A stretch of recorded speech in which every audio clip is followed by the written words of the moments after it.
Welcome back. Happy Friday Eve. I am so happy that y'all are joining me today.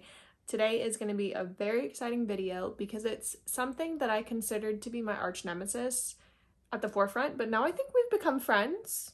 Not quite sure. Maybe this is a one-time fluke or it's the beginning of a beautiful budding relationship.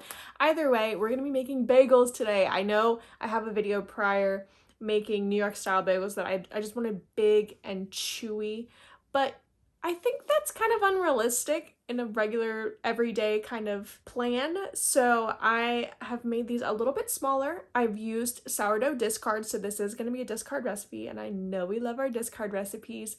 And I just like the process of this more. I switched a few things. So if you saw my roundup where I spoke about things I thought I could change in terms of the way I boiled the bagels and just the toppings overall and the proof time and all the things that I said I think I could improve on, I tried those. And so it was really nice to just kind of revisit an old bake that I had unintentionally written off for future bakes, but I had a friend ask me if I would ever start selling these, and I was like, I don't know. They were like hockey pucks last time. I wouldn't recommend, but I'm willing to try if you're willing to be my taste tester. So I'm just so excited to be doing, and honestly, getting to revisit a bake is something I've never done before, and I'm going to be doing again this weekend, and I'll try to film bits and pieces of that, but I'm so excited to just get back into baking and really get back into discard recipes and things maybe I've tried before. I know I do these roundup videos, and I didn't actually make one for the month of July because I only baked one thing, and that seems like a silly video to me. So I will be combining July and August video roundup together. But until then, is this a thing that I should keep doing? Would you be interested in me actually taking my advice on what I think could be improved on a previous bake if it was in, kind of the bad section, and then refilming and seeing if we get a better result? Or is that just me? Because that seems like kind of a fun little moment we can share together. Please let me know in the comments if you think that's a good idea, or if you think I'm just too excited and need to learn new things and new skills and try different bakes. But either way, I'm so excited, and I can't wait for us to get into this video. So let's just do that right now. Now, I know this is something I've never done before, coming back to a bake I did previously, but I felt like it needed to happen because the one thing that I would actually want to eat for myself, not to sell, would be a sourdough bagel. I just feel like that would be the coziest morning with my coffee and my Bible just sitting outside on my front porch. That is what dreams are made of, in my opinion. So this is something that I actually wanted for myself. I just needed someone else to give me a little bit of a push to try again. And I had tried 2 times prior to this, and I was like, there's just no hope. I am not a bagel girly. As much as I want to be, there's just not a world where I get to make my own bagels, and that's fine. There's a place down the street I can get my own. But this really put me outside of my comfort zone and allowed me to really experiment and test out all of the things that I thought went wrong the previous 2 times, and gave me the freedom to really just dive in and see if those things would make a difference. And I had no expectations, and I think that is the number one thing whenever you go into baking. We have all these expectations of what it's supposed to look like. Is this step look like the picture in the recipe? Does the recipe end picture look like my end picture? No? Okay, then I've failed. No, that's not the case at all. As long as you go in, this is how I keep myself sane at this point. As long as you go in with no expectation, the better the result is going to be, because you're not nitpicking and overthinking every single step as it goes. You're literally just freely going about your day, following steps or tweaking steps that you think would be best. And then it's what you wanted to make in the first place. So how could there be any expectation for it to look a certain way when it's the way that you wanted it in your head to look? And I think that's the best way to get these harder bakes out. Now, things like pain au chocolat or croissants, you're gonna want to make sure you're following the pictures on the recipe. Otherwise, you might not have the flaky layers or the beautiful puff pastry at the end. And that is something I would highly encourage you to follow the instructions on. But things like this, people have been making bagels for how many years? how many different ways. You have the basics, you have the dough, you have boiling the bagels, and then you have baking the bagels. But I've seen rainbow bagels, I've seen twisted bagels, I've seen different flavored bagels. I've seen bagels where the flavoring's on the top, and then I've seen bagels where the flavoring's on the inside. So who's to say that you have to follow this perfect recipe and make it the way someone else did? Especially when it's something that you want to make for yourself. And if you're making this to sell or for a friend and the way that they like their bagels, then of course, definitely make sure that you're adjusting those needs to that specific person. But if it's you, who cares? And I think throwing that stigma and expectation out the window really led me to this awesome bake at the end, and I'm so proud to say that I am now a bagel girly. I will admit I haven't made any since.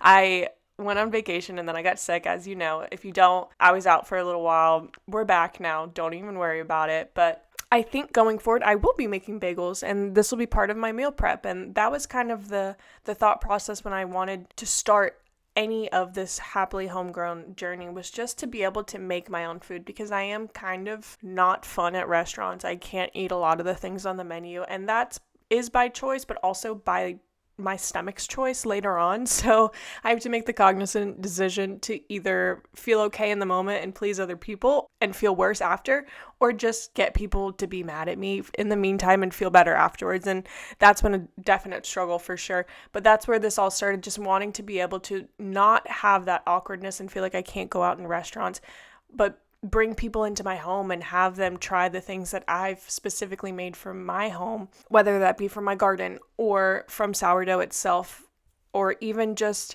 a certain type of meal that I make, whatever it may be. Like, that was my main goal in starting this, and I'm just so happy to see it start to unfold and really progress. And it makes me so happy, especially now that y'all are doing this as well alongside me. It just feels so special, and I'm so grateful that y'all are here. I know I say that every video, but I genuinely mean that. Every time a new person comes, I just feel so excited and giddy that another person just wants to hang out and bake with me. It's just honestly the most surreal feeling, and I am so grateful for y'all. But let's get into the bagel situation. Okay, so I am, in the purpose of selling this, gonna try to make every single flavor that I make with my sourdough bread. So we have cheddar jalapeno, we have cinnamon raisin, and then we have the original.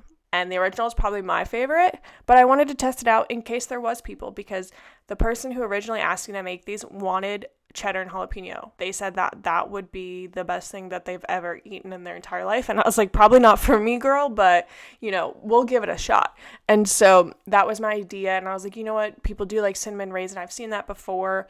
I personally like everything bagel as well as all cinnamon bagel, just kind of depends on my mood. So I was like, you know what? There are other bagels out there. It doesn't need to be the original every single time. So that's what I'm doing here.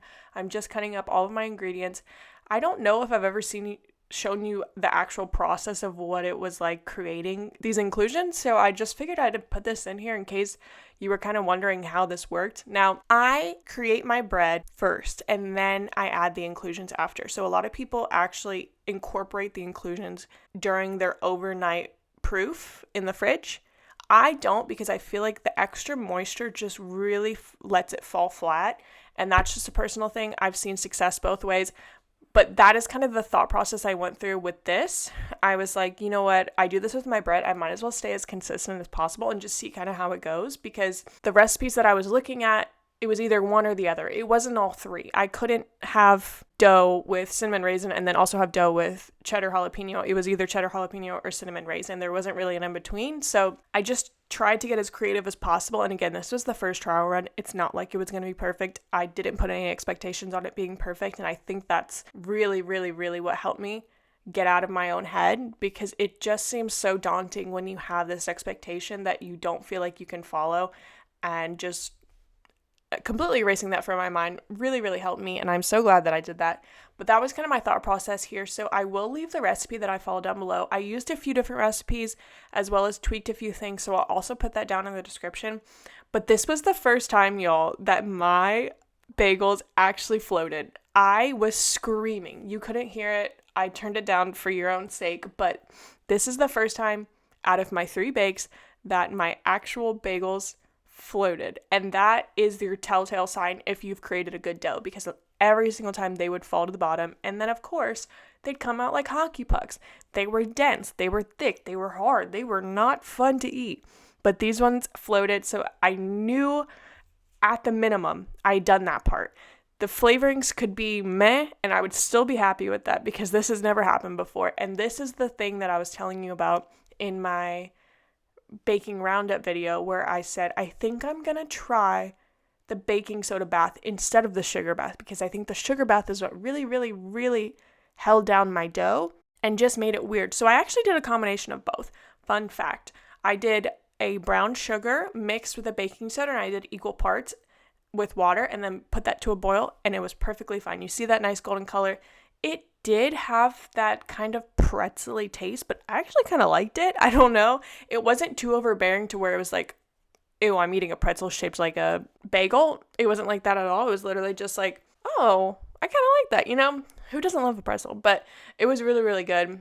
And that, I think, is what really helped boil my bagels beforehand. Before, it was just like I was dipping them in water and it was kind of gross. And I don't think that led to the best bake afterwards either. So I think the most important stage, if you're going to be making these bagels or any bagels in the future, the most important stage is definitely that boil. If you don't have it boiled properly, you can just hang it up for what it is at that point. You can start from scratch and then retry again. And I will say this did not take a long time. The proofing time is what took the longest, and that's pretty much any other bake you make with sourdough. So I really think you could do this in a day or two and get it done. Depends on how well you schedule your, proofing times and things like that. But yeah, I just was so happy with the way it came out, and you can see me struggling to cut it. It's because I didn't want to cut myself on camera, but it cut really easily and it had that nice texture that I was looking for, as well as a little bit of bounce to it. It wasn't raw, it wasn't dry, it wasn't anything. I did leave that in there just for the fun of it. I thought that was kind of funny because things like that do happen. I just usually cut them out. But yeah, it was just really, really good looking. It wasn't huge, but it wasn't as tiny as the first one I made a video of, or I don't even know if I made a video of those. That's been so long, but they weren't as big as the last ones. And I think that's actually the best bite size you could have. You had just enough bites to where you were full, but not too much where you felt like, oh, I can only eat half of this. And I think that honestly is probably better than a giant thing where you think you have to eat it for multiple days. And I just love the way that it turned out. And I'm so happy with the results. Like, genuinely, I'm still gushing thinking about it. And I just wanted to share it with y'all. I hope you enjoyed this video. I'm so happy that y'all are here once again. And I will see y'all in the next one.